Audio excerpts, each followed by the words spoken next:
우리는 바로 앞에 성경에서 가장 큰 놀라운 역사적인 사건을 읽었습니다. 홍해가 갈라졌습니다. 물이 벽을 이루었고 그 마른 땅을 밟고 200만 명에 가까운 히브리 민족들이 걸어 나왔습니다. 뒤쫓던 애굽의 군대는 거대한 물벽이 허물어 내려지듯 그러자 그들은 수상되었고 병거와 말들은 물살에 휩쓸려 다 그들은 흔적조차 찾지 못하게 되었습니다. 이 놀라운 일을 모세가 찬양했고 미리암이 백성들과 함께 화답하듯 찬양을 했습니다. 그 찬양의 소리가 얼마나 크게 났겠습니까? 하나님이 홍해를 가르셨다. 늦었지만 마이크를 올리십시오. 하나님이 홍해를 가르셨다. 그리고 하나님이 이 기적을 행하셨다. 이 사실 앞에 그들은 하나님을 찬양하지 않을 수가 없었고 그 찬양의 목소리는 정말 저절로 힘이 넘쳤을 겁니다. 그런데 이 찬양의 소리의 음파가 아직 잔잔히 남아있기라도 하는 몇 시간 되지 않은 이 시간에 어떻게 그 찬양이 갑자기 원망으로 바뀌어졌을까요? 여러분 24절 한번 보십시오. 24절 같이 읽습니다. 시작.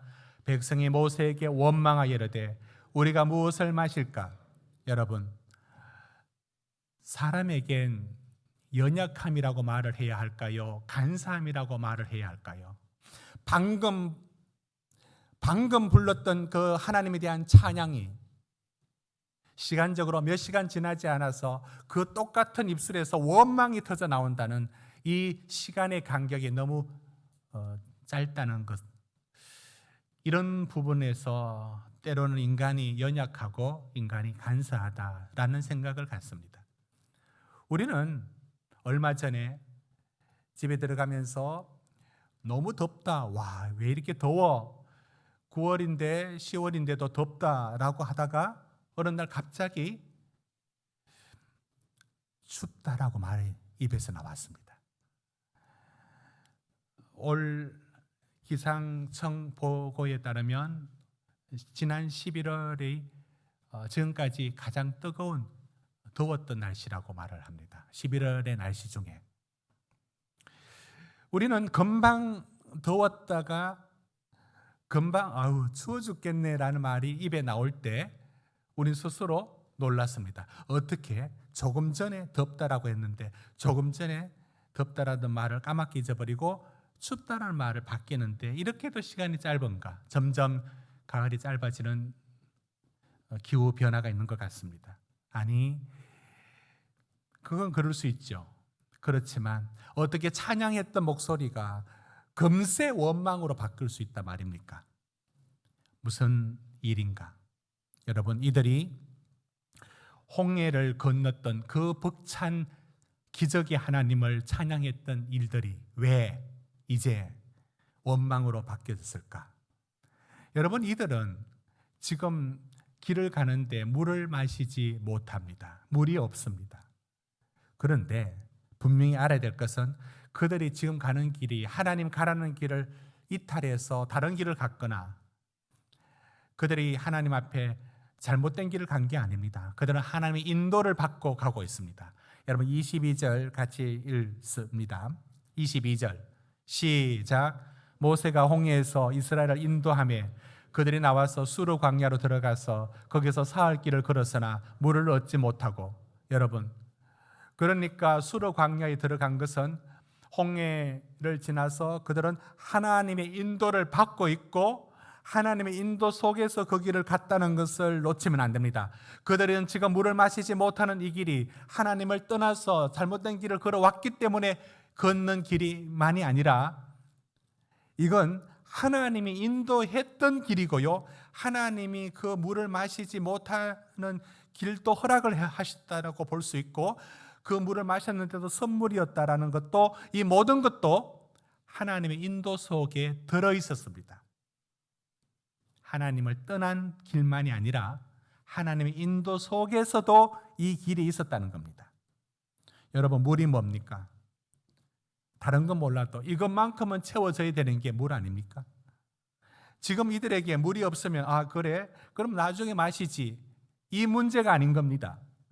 그들은 정말 갈증이 나는 겁니다. 채워지지 않습니다. 그러면 한마디로 살 수가 없는 얘기에 문제에 부딪혔습니다.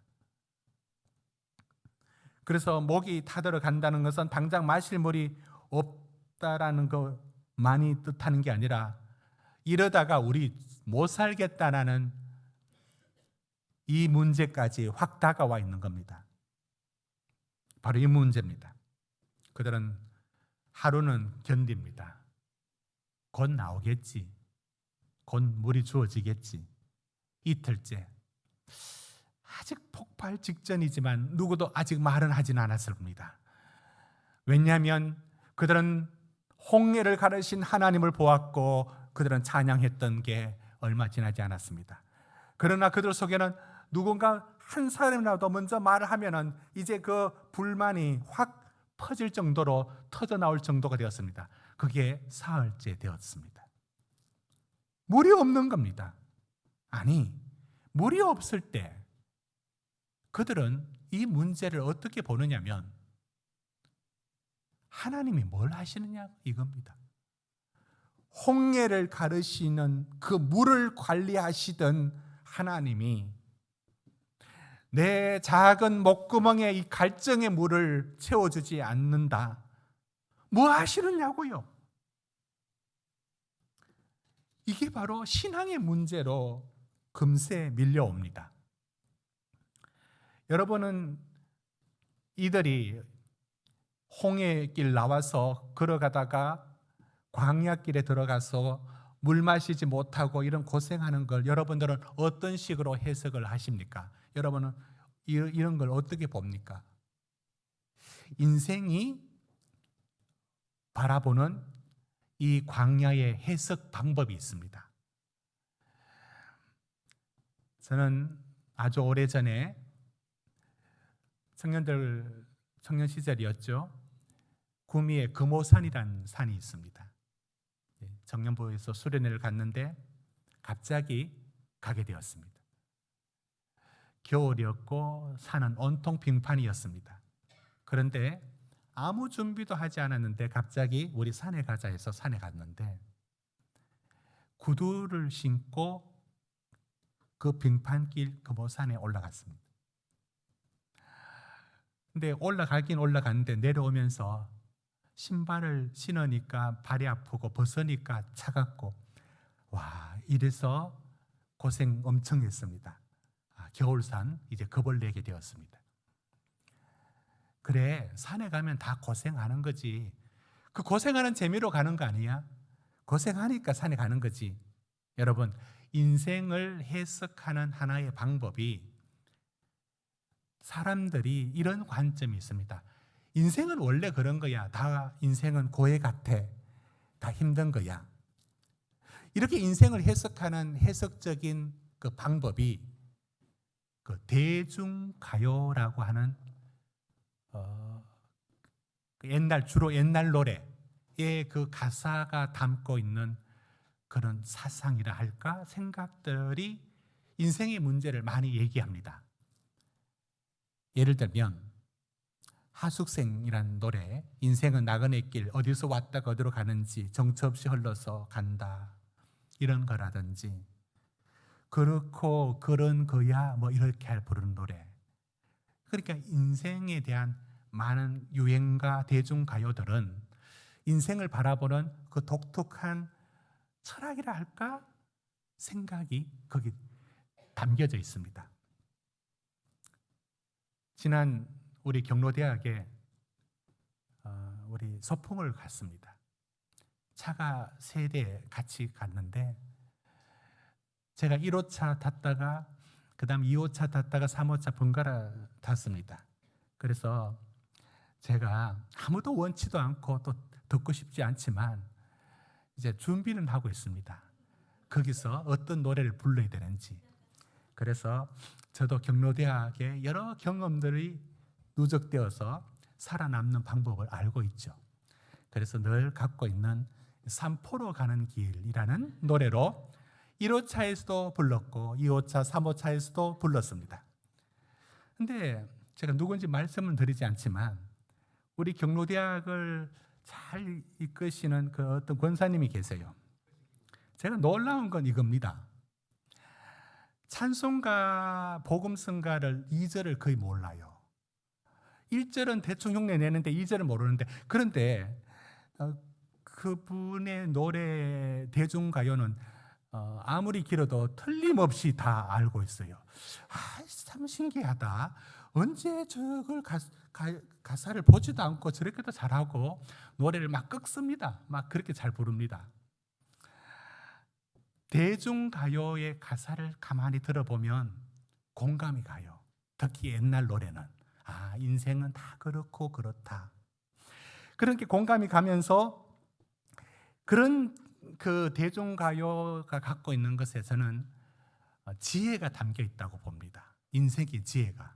왜냐하면 인생은 다 그런 거야. 인생은 힘든 거야. 인생은 마음대로 안 돼. 라고 하는 때로는 체념, 때로는 후회, 이런 감정들을 잘 녹아두고 있습니다. 저는 그런 가요들의 이게 마음이 참 같이 공감을 합니다. 저는 이 대중가요가 말하고 있는 이 인생의 해석 방법을 오늘 본문으로 적용을 하자면 이렇게 말하는 겁니다.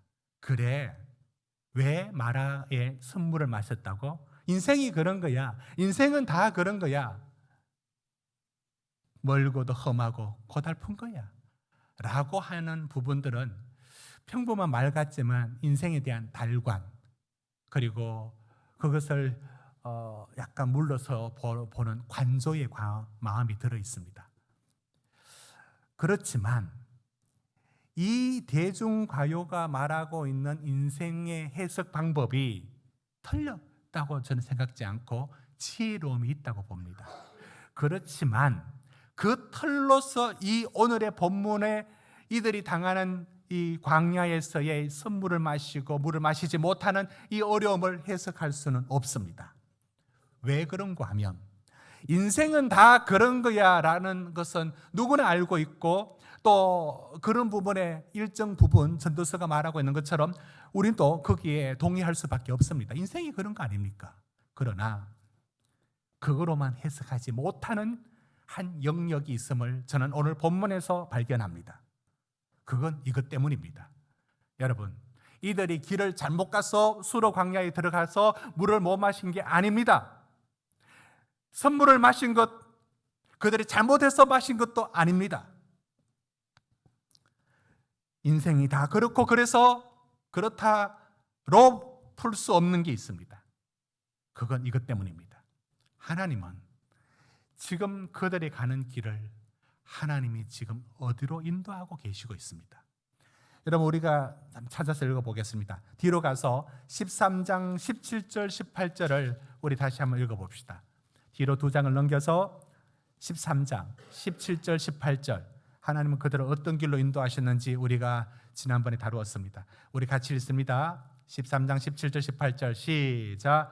바로가 백성을 보낸 후에 블레셋 사람의 땅의 길은 가까울지라도 하나님이 그들을 그 길로 인도하지 아니하셨으니, 이는 하나님이 말씀하시기를 이 백성이 전쟁을 하게 되면 마음을 돌이켜 애굽으로 돌아갈까 하셨습니다. 그러므로 하나님이 홍해의 광야길로 돌려 백성을 인도하시며 이스라엘 자손이 애굽 땅에서 대열을 지나 나올 때, 여러분, 하나님은 그들을 블레셋 사람의 길, 곧 지중해 해안길 한 보름이면 가는 길로까지 인도하지 않았습니다. 하나님은 그들을 홍해에, 그리고 홍해 쭉 내려오는 그 광야길로 인도하셨다고 했습니다. 그러니까 오늘 마라에 도착한 것도 하나님의 인도 속에 포함되어 있는 것이고, 물을 마시지 못하는 것도 하나님의 백성들에게 주어진 하나의 일로 주어져 있는 것이고, 마라의 선물 마신 것도 이건 하나님의 백성을 인도하는 그 길 속에서 일어났습니다. 무엇이냐면 여기에 인생은 다 그런 거야로 해석할 수 없는 게 뭐냐면, 여기에는 하나님 백성을 향한 하나님의 목적이 있어요. 분명히 목표가 있어요. 하나님은 그 백성을 불러내신 목적이 있고 목표가 있어요. 그걸 이루려고 하십니다.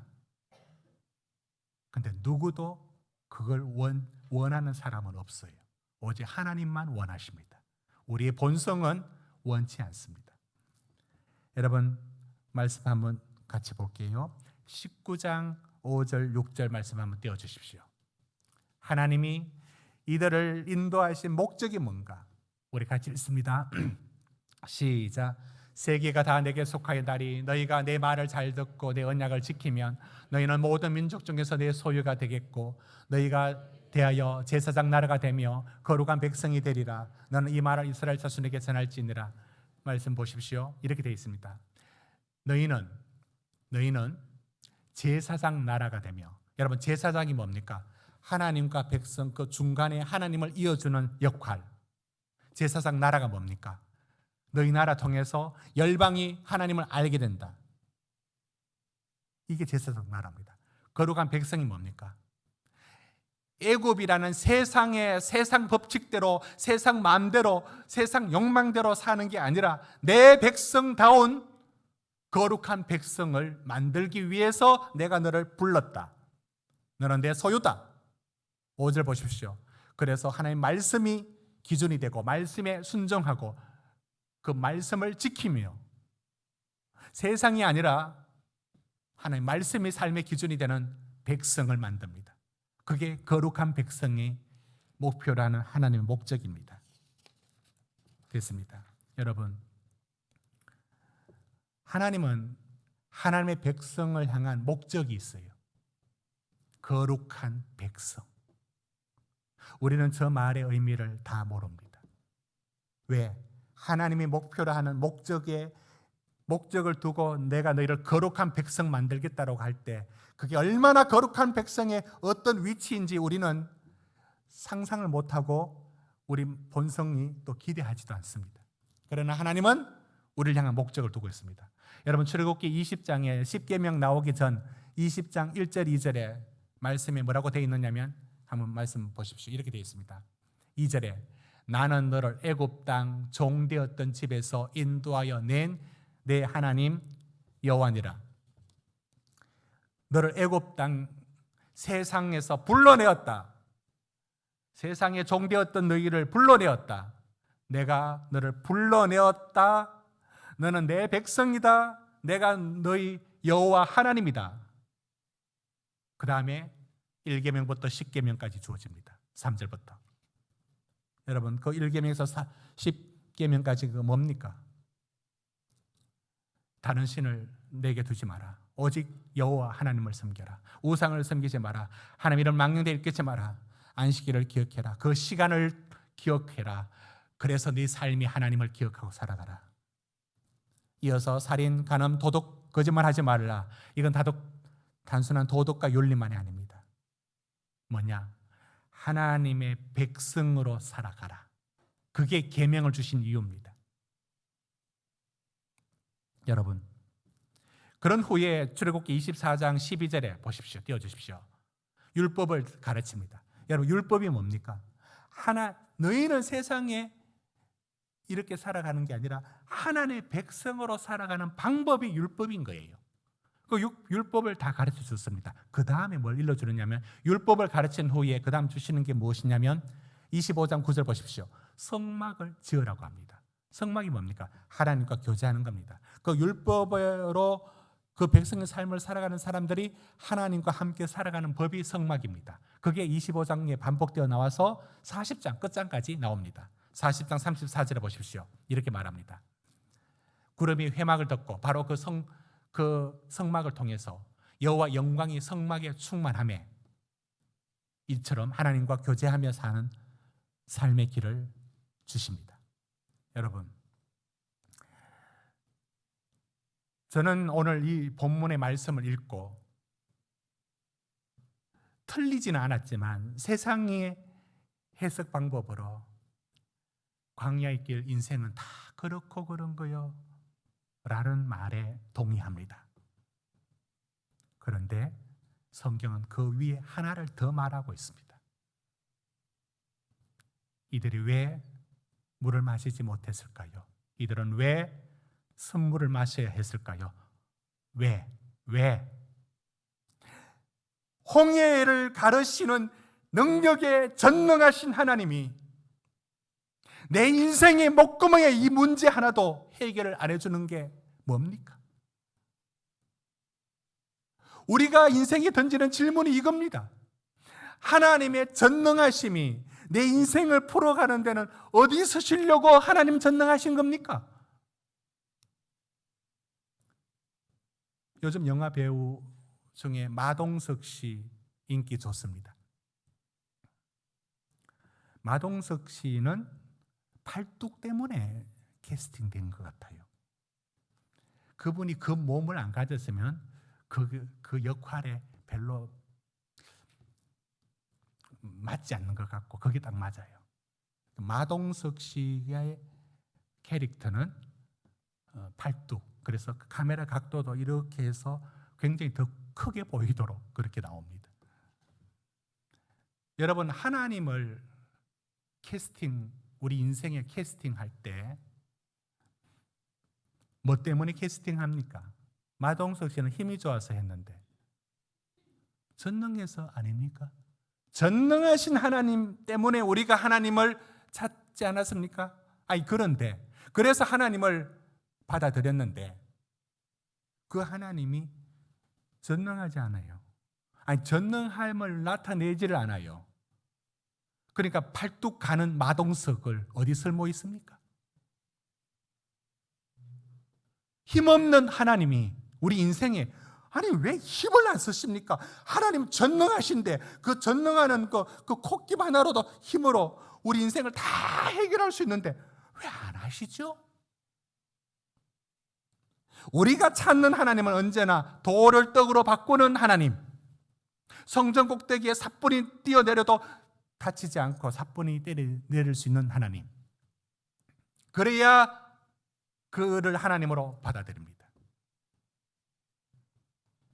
그런데 마라에 도착하는 사흘 동안 그들은 정말 낯선 하나님을 만났습니다.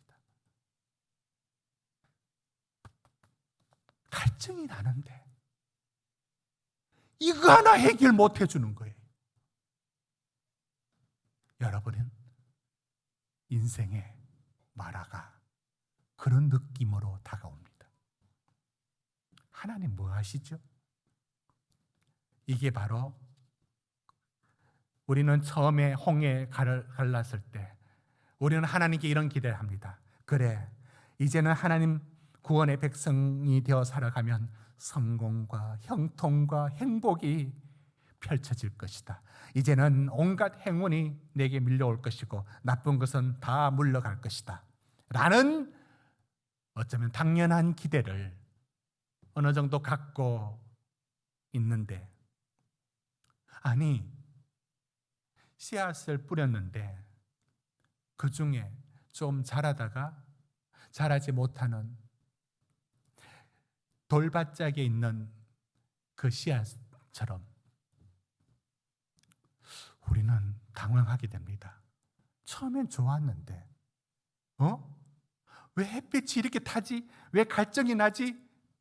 하면서 그 밀려오는 시련을 못 견뎌합니다.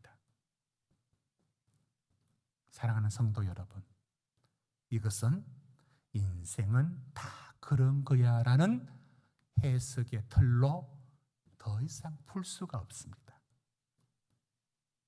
하나님의 목적이라는 것을 붙들지 아니하면 우리는 이 문제를 풀 수가 없습니다. 여러분 25절을 같이 읽습니다.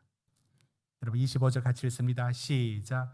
모세가 여호와께 부르짖었더니 여호와께서 그에게 한 나무를 가리키시니 그가 물에 던지니 물이 달게 되었더라. 거기서 여호와께서 그들을 위하여 법도와 율례를 정하시고 그들을 시험하실세. 여러분, 여기서 시험입니다. 하나님은 우리를 하나님의 백성의 수준으로 훈련시키기 원합니다. 우리는 하나님이 우리를 하나님의 거룩한 백성으로 만들려고 하는 겁니다. 문제는 이겁니다.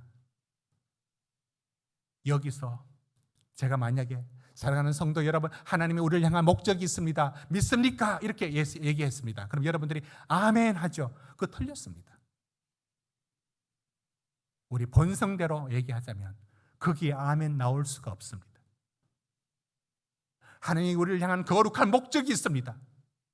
솔직히 말하면 무슨 목적입니까? 하나님, 그냥 살도록 놔두십시오, 제발. 우리는 하나님이 우리를 데려가려는 그 목적지에 마음 들지가 않고요, 우리는 불만이 많습니다. 어떻게 아멘 할 수 있겠습니까? 바로 이것이 하나님이 우리를 무엇으로 만들기 위하여, 하나님의 사람으로 만들기 위하여 목적한 바를 이루시는 목적이 여기 있습니다. 여러분, 바둑의 영원한 라이벌이 조훈련과 조치훈이 있습니다. 사진을 한번 볼까요? 이분이 조훈련인데요, 제가 이분에 대해서 오늘 말씀하려고 합니다. 다음 사진 보시면 옆에 있는 분이 일본에서 계속 활동하셨던 조치훈이고, 한국에 들어와서 활동하신 흰 이제 옷을 입은 우리 조훈련 씨가 있습니다. 최고의 수준들이죠. 바둑의 천재들이고 어린 시절부터 놀라게 했습니다. 여중에 조훈현 씨를 얘기하는 겁니다. 4살 때 바둑 두고 있는 아버지 옆에서 어깨너머를 보다가 바둑을 훈수를 뜹니다. 아버지하고 어른들이 뭐라 합니까? 이놈들 뭐 안다고 이렇게 했죠. 그런데 걔가 하는 말이 다 맞는 거예요. 4살 때부터 벌써 바둑의 천재기를 보입니다. 9살에 프로 바둑에 입단합니다.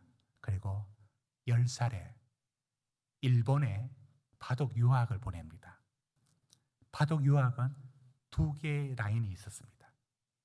하나는 기타니라는 사람의 문화생으로 들어가든지, 또 하나는 세고의 문화생으로 들어가든지 둘 중 하나입니다.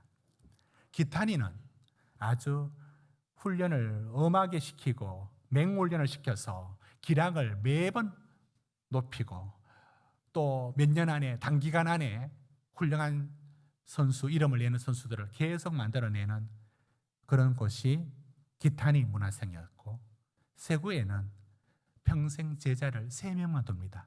중국이 1명, 우리나라 1명, 3명만 둡니다. 3명이 다 세계적인 선수가 되죠. 그런데 부모님들이 세고애한테 보냅니다. 10년을 같이 삽니다. 한 집에서 제자로 삼는다는 것. 그러면서 가르칩니다. 그런데 세고애는 조훈련을 가르칠 때에 10년 동안 바둑을 10판을 안 둡니다. 10년 동안 바둑을 10판, 하루에도 10판을 둬야 될 텐데 10년 동안 10판도 안 둬줍니다. 그래서 한국에 있는 부모가 편지를 보냅니다. 아니, 지금 같이 갖는 여러 친구들도 기량이 막 올라가는데 우리 훈련이는 지금 도대체 뭘 하는지 모르겠다고, 그래서 좀 스파르타식으로 훈련 좀 시켜달라고 말합니다. 그러자 세고애가 답장을 보냅니다. 바둑은 예의고 도입니다. 기량은 언제 연마해도 늦지 않습니다. 큰 바둑을 담기 위해서 먼저 큰 그릇을 만들어야 합니다. 기다려 주십시오. 이게 답장이었습니다. 조훈련과, 그런데 이제 조치훈은 이 나고 기타니 문화생으로 들어가서 훈련을 받습니다. 두 사람이 2015년도에도 그랬고 이후에도 이제 대국을 펼쳤는데 10판 붙으면 그동안 정적으로 보면 6판, 7판이 조훈련이 이기고 조치훈은 3판, 4판이 이길 정도로 영원한 라이벌이죠. 그런데 나중에 어떤 일을 겪느냐면 이 조훈련 씨가 그 내기 바둑을 하게 됩니다. 하지 말라 했는데, 그런데 우리가 말하는 기원 같은 데에서 거기 가니까 거기 있는 원장이 하라는 거예요. 그리고 거기 있는 선배들이 다 하라는 거예요. 그래서 내기 바둑을 13살짜리 조은현하고 이분들하고 6명 했는데 6판을 하는데 한 판에 우리 돈으로 100원을 걸고 했어요. 그런데 6판 했는데 6판을 혼자 다 이깁니다. 그래서 600원을 받았어요. 근데 그 600, 우리 돈으로 말하면 600원 정도를 받았는데 그걸 잃었던 사람이 그 스승이 듣기 좋고 또 자랑스러워 할 거라 생각하고 내가 호년이한테 바둑 둬서 우리 600원 잃었다 라고 말을 한 거예요. 그게 이제 세고아는 듣고 이게 이제 세고에는 좋아할 것이라고 생각하고 그들이 말했습니다. 그런데 그 얘기를 듣자 바로 불러서 말합니다. 보따리 싸서 나가라. 그래서 쫓겨납니다. 다시 얼마 지나고 와서 빌고 해서 다시 들어가서 10년을 배웁니다. 나중에 이런 일을 겪죠. 이 바둑이라는 이 일이 우리 보기에는 그냥 수싸움 같지만 스트레스가 이 압박감이 산을 가슴에 올려놓은 만큼 무겁답니다. 초를 세지 않습니까? 8, 9, 10 하면 때로는 비명을 지르는 사람도 있고 그 스트레스가 보통이 아닙니다. 그 자리에 서서 그걸 견뎌내야 됩니다. 그런데 조치호는 한 번은 중국에 대국을 거치러 갔다가 그걸 못 견딥니다. 못 견디고 울고 불고 하면서 그 자신이 무너집니다. 조은현 씨 책에 그 글이 나옵니다. 근데 조은현 씨는 그걸 이겨냅니다. 저는 세고예라는 이분이 조은현을 가르칠 때 바둑만을 가르치는 게 아니라 그건 언제든지 배울 수 있으니까 그 마음을 수양시켰던 걸 생각해 봅니다. 그리고 그분의 생각이 옳았습니다. 결국에 최종 지점에 정점에 갔을 때 이기는 사람은 실력만이 아니었습니다. 저는 하나님께서 우리를 향하여 갖고 있는 목적과 목표가 있습니다. 거룩한 백성, 내 백성, 하나님의 뜻에 순종할 줄 알고 하나님의 것을 바라보며 영적인 세계를 볼 줄 아는 하나님의 사람으로 만들려는 목표를 세웠습니다. 그리고 그 목표를 세우고 나가십니다. 그 목표 때문에 인생에 마라가 있습니다. 우리는 원치도 않고요. 우리는 바라지도 않습니다. 그런데 하나님은 홀로 그 목표를 우리한테 이루어 가십니다. 우리한테 좋은 소리 들을 리가 없습니다. 우리는 아직까지도 그걸 원치 않습니다. 안 그렇습니까? 솔직히 원치 않지 않습니까? 우리는 하나님의 더 큰 목표가 있다. 거룩한 백성을 만들기 원한다. 솔직히 뭡니까? 그럴 거 하나님 뭐 있습니까? 한 인생 그냥 좀 편하게만 좀 살다가 가게 해달라고. 그게 우리의 목표 아닙니까? 하나님은 들어주지 않습니다.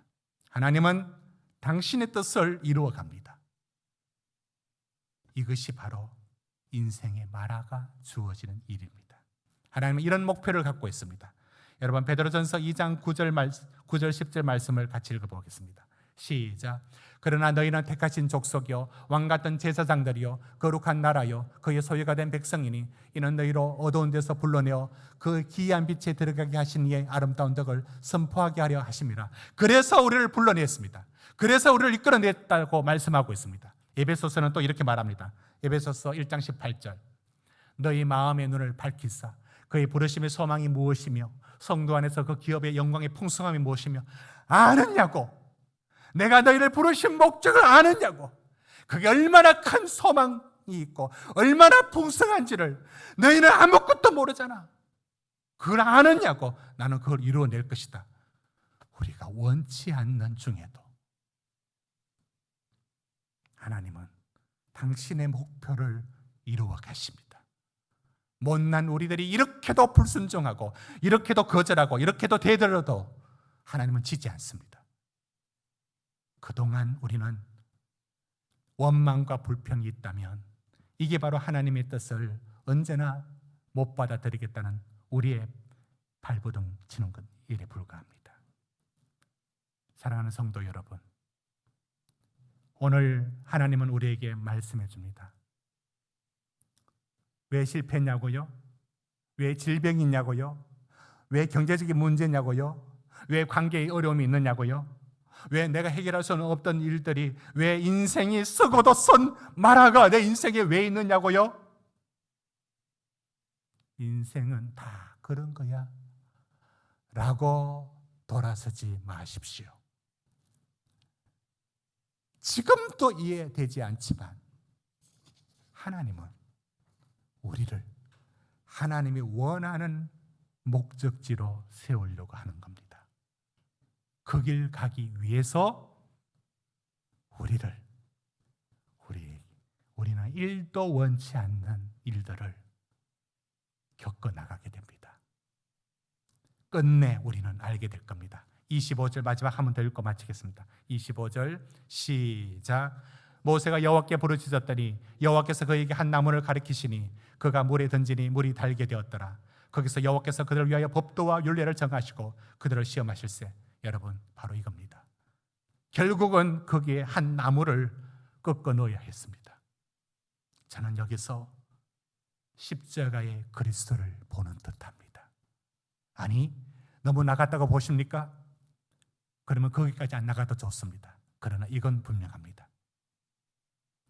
하나님이 주시는 그 어떤 것으로 당신의 인생에 갈아 넣지 않으면 우리의 선 인생은 달아질 수 없습니다. 하나님은 내가 만든 그 어떤 것이 아닌 하나님이 말씀하시는 그것으로만 내 인생의 마라의 선물을 달게 만들 수 있습니다. 여러분의 문제가 있는 중에서도 그것을 달게 만들어 가시는 놀라운 물을 포도주로 바꾸는 이 변화들이 우리에게 있습니다. 하나님은 이 부분에 실패하지 않습니다. 하나님 반드시 이 부분을 우리 인생에 이루고야 마실 겁니다. 왜 마라의 물이 설까요?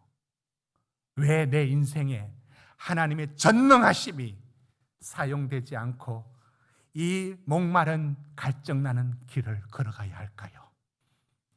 여기서 원망을 선택하지 마시고 나무 한 가지를 주님 말씀 붙들고 그 가지를 던지듯 하나님 의지하고 걸어가십시오. 하나님이 진정 그 물을 달게 해 주실 것입니다. 기도하시겠습니다.